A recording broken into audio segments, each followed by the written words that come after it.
preached about special teams and all that. To hold these guys also to one goal this weekend.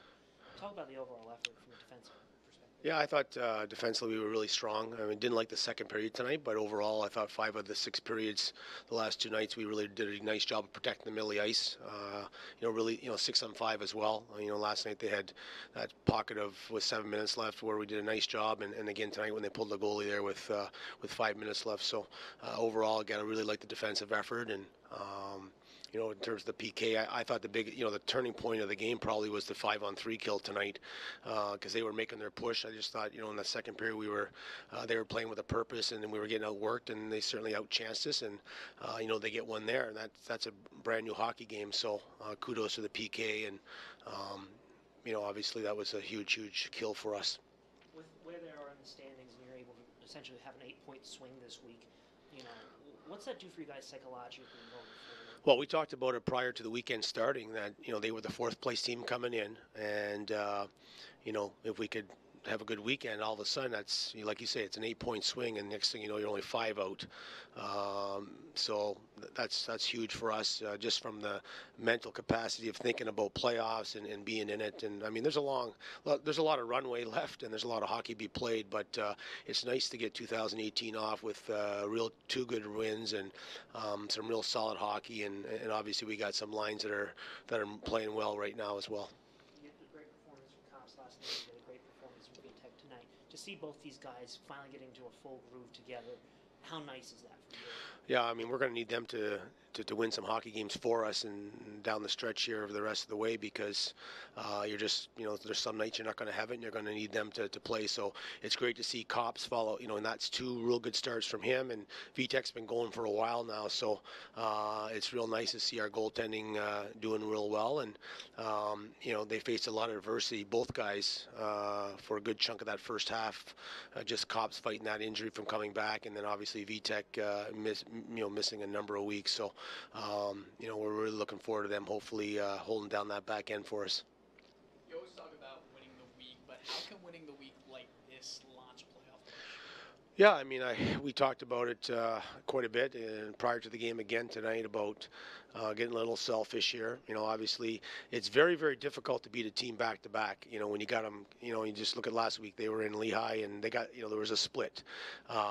So anytime you're the road team and you can go in and get the split, usually you leave happy. So from our perspective here, I felt that if we could have some urgency tonight, and that's what we talked about before the third period. Let's go out. We got outworked in the second period. We have the 2-0 lead. Let's go play with some urgency and secure this win to make it a 4-point or 8-point swing for us. So real good job by everybody, and there were some great performances again tonight overall.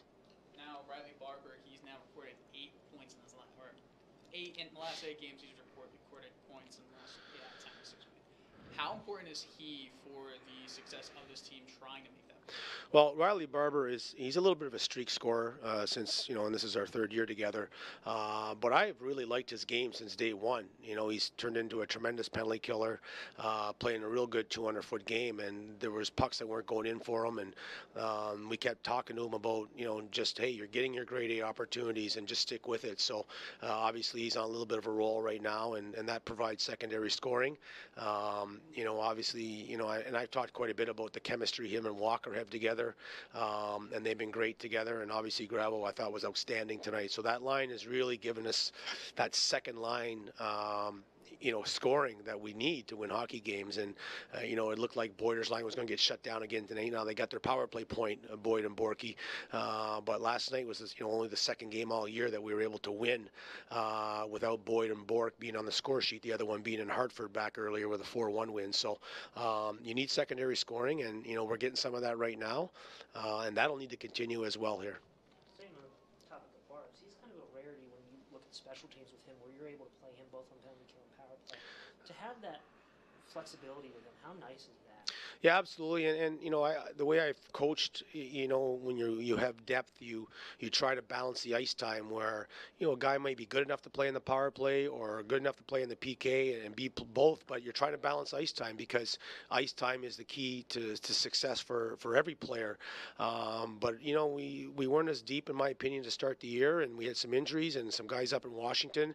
So there was some duplication. Liam O'Brien's another example, seeing both special special teams, Barber as well. So, but they've done such a nice job on both overall that it's tough to take them off. So consequently, there is a couple guys that in the lineup that don't see any special teams, and I try to get them as much ice time as I can. But they've certainly, specifically Barber, he's established himself as both a real top-notch PK guy for us and has seen power play since day one, since he's come to Hershey. You're a firm believer of defense winning championships, and not only did they score 3 goals tonight, which getting to 3 has been a big part of the mentality this season, but talk about how gratifying it is to see kind of an all-hands-on-deck effort tonight defensively. Yeah, absolutely. And, we've talked quite a bit, and even when we show video sessions about, when you do the right thing without the puck, you tend to get it back much quicker. And I don't think I'm any different from any other coach, whether it's the National Hockey League or the AHL, that when you play well defensively and protect the middle of the ice, you're going to get the puck back much quicker. And I thought we did that both nights. And we've been coming on defensively here the last couple of weeks. And, now we're getting a little bit rewarded from the offensive side of things. And so hopefully that'll continue here as we hopefully climb the ladder in the standings. With all these divisional games coming up here too, to look at the schedule going forward, I know you always preach about you guys just making sure the players only need to know about the next game, but you looking forward here. Looking at the schedule here, what are your thoughts going forward these next couple games with all these 4-point swings coming? Well, I thought January, regardless of where we were in the standings, I thought January is going to be a crucial month for us. One, we only played 10 games in 31 days, so that's plenty of rest. There should be no excuses not to have energy and getting up for games because there's no 3-3s, and it's a pretty good schedule. And 10 games, but 10 against divisional opponents. So you're absolutely right. Every game is a 4-point swing. So we just got to continue to focus on game to game and win in the week, as I love to say. This weekend we wanted to get 3 and we got 4. So we just got to continue building and started another one on Wednesday because they've got Lehigh coming up the next 5 games, 2 against Spring Union, 3 against Lehigh.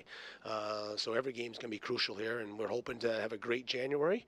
And, then next thing you know, you're February, and hopefully you're right in the mix with 4 or 5 other teams for the playoff race. Well, tonight was Star Wars night, and there's a jersey auction right after this. What's your opinion of Star Wars? Well, I'm not a big Star Wars fan, quite frankly. So, you know what? I hope they think the auction goes well. But from my side of things, I think I've only seen one film of them all, whether it was the old back in the day or now the new ones. So just not a real fan of it. So I apologize to any Star Wars people out there, but just not for me. We good? Thank you. Good question. Those will sell the jerseys right now.